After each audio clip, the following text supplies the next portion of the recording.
అన్న అవయవదానమా?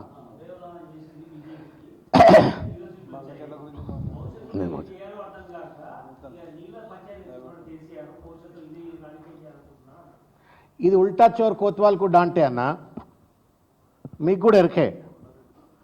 బండి సంజయ్ గారు కరీంనగర్ ఎంపీ గెలుస్తారా? గుండె మీద చేయబెట్టుకో రేవంత్ రెడ్డి, పోదాంపా పెద్దమ్మ గుడి, నీ ఇంటి పక్కనే కదా, పోదాంపా, వస్తా నేను కూడా. మా విష్ణువర్ధన్ రెడ్డి గారిని కూడా పిలుస్తాను నేను, జూబ్లీహిల్స్ మాజీ ఎమ్మెల్యేని.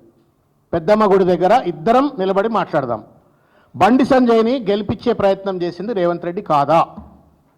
రాజేందర్ రావు అనేటువంటి ఒక నాకు మిత్రుడు, బాగా ఆత్మీయ మిత్రుడు, మేమంతా కలిసి పనిచేసినాం ప్రజారాజ్యం పార్టీలో. అప్పుడే ఆయన ఎంపీగా పోటీ చేసిన 2009లో.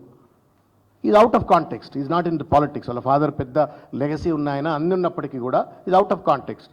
అక్కడ ప్రవీణ్ అనేటువంటి ఒక కాంగ్రెస్ నాయకుడు టికెట్ రావాలి వాస్తవంగా, ముల్కనూరు సొసైటీకి సంబంధించిన ఆయనకు టికెట్ ఇవ్వకుండా రాజేందర్ రావుకి ఇచ్చి బండి సంజయ్ని గెలిపించినట్టు పరిస్థితి. మెదక్లో అట్లే ఆట ఆడినావు, కరీంనగర్లో అట్లే ఆట ఆడినావు, మహబూబ్నగర్లో గెలుస్తా అనుకున్నావు, ఓడగొట్టావు. కొండారెడ్డిపల్లిలో లీడ్ రాలేదంటే ఓట్లు వేయించినట్ట మీరు చెప్పురానా? సిగ్గు ఎగ్గు లేదు మాట్లాడటానికి.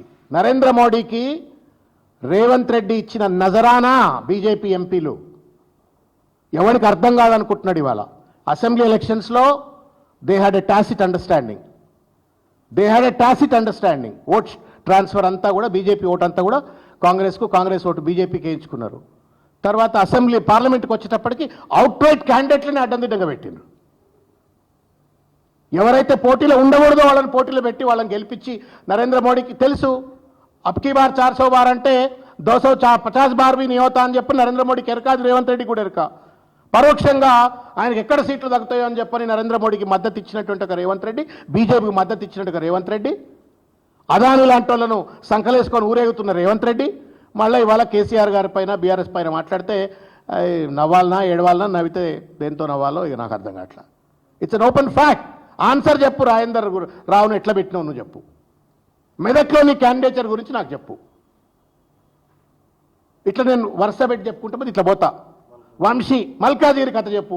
ఎవరన్నా ఈ కోసం వాళ్ళని ఆ కోసం తీసుకొని పెడతారా? అన్యాయం కాకపోతే వంశీ గెలవాలా?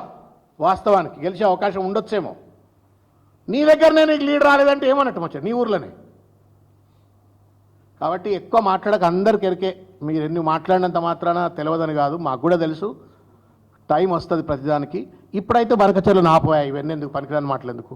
బనకచెర్లు నాపు, ఆపడానికి ఏం సాయం కావాలనో కేసీఆర్ గారిని బట్లాడు, తప్పనిసరిగా మీకు సాయం చేస్తారు.